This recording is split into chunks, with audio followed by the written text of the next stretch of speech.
Don't expect that you're going to get a remote training collar and that it's going to fix all your problems all at once. It is a journey, and I used to have a boxer dog. I wouldn't go down the park without a dog training collar. But if you put the collar on the dog and you don't let them know it's the collar, and you don't let them know so much that it's the handpiece and you pushing the button, then you're probably going to end up getting a little bit more broader results as far as the dog paying attention in other areas. So you do get a spin-off. If the dog is being taught in one area of obedience, you're going to get another area improving in obedience as well. My name's Colin from the Dog Line. We're just going to have a bit of a chat about dog training collars and how to introduce them to your dog in the initial stages, which is quite important. You'll find out a little bit more about that. Now dog training collars, basically the dog, they all fairly much work the same. The dog has a collar on with a receiver. You have a handpiece, which is called a transmitter.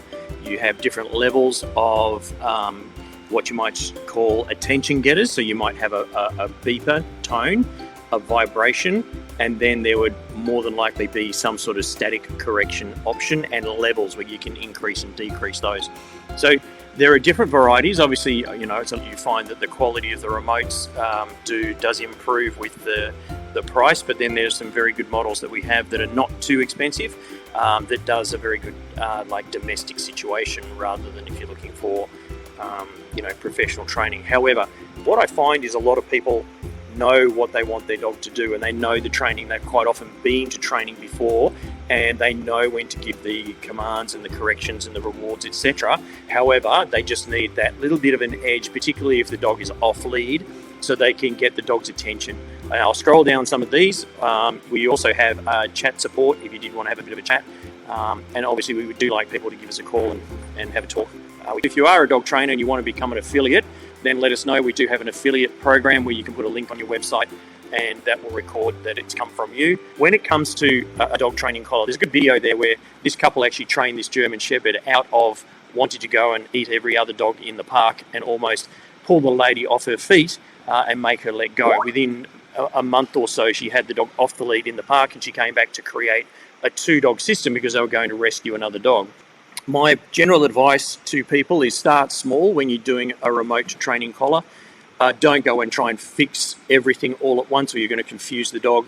And also, I do recommend not letting the dog know too much that it's the collar. There are a few schools of thought on this. I'm not saying mine is gospel, but if you can put the collar on the dog and ignore it for a couple of days and the dog kind of gets used to wearing it, the theory might be that when you do go to use it, you can then find his minimum level of attention by increasing the levels very gradually. But when fitting the collar, if you put it on and leave it alone, then find the dog's minimum level of attention when he's just sort of kicking around, not doing much, not interested in too much, and you notice that he goes, oh, that's a bit funny. That's kind of like your base starting level. The other thing you might read in the manuals as well is don't leave the collar on for longer than 8 hours. Some places say 12 hours. That's fine. The reason for that is to make sure that you check the skin and ensure there's no irritation, which can be a number of different reasons. Either a dog might be allergic to a particular alloy in the probes, or you've left it sitting too tight in the wrong position. So a good remote training collar with good probes is not going to make you have to do it up too tight. And I bought a couple of samples. There's one there you might see that's pet safe. Some of the other models are the Sport Dog brand, and also I just grabbed off the shelf the Educator, which tends to be a very popular model among dog trainers at the moment. So Greg's done a good job at putting all those together. So back to the subject, what I would then do is I would go and focus on one small issue at a time, and I wouldn't be letting the dog know that it's me pushing the button. But if you do decide that it's recall and you push the button and get the dog's attention and you distract the dog, you recall the dog, you're relying on your reward to then reinforce that behaviour. So something strange happened when I didn't learn, when I didn't respond, and then when I did respond, I got a lot of reward from the owner, basically.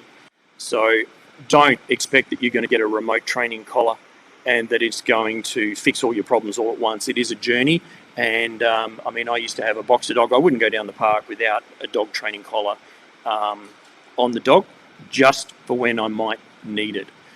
I don't know whether you should give a dog a beeper first. get back to me with your thoughts, a vibration, and then if they're not paying attention, a correction. You've got to find what works for your dog. And if you're guided by, if you have had some dog training classes with a dog trainer, you can also ask them their opinion as well. But if you put the collar on the dog and you don't let them know it's the collar, and you don't let them know so much that it's the handpiece and you pushing the button, then you're probably going to end up getting a little bit more broader results as far as the dog paying attention in other areas. So you do get a spin-off. If the dog is being taught in one area of obedience, you're going to get another area improving in obedience as well. So do give us a call, 1300 the dog, 1300 843 364. Happy to have a chat and talk about your dog and how we can help. Cheers for now.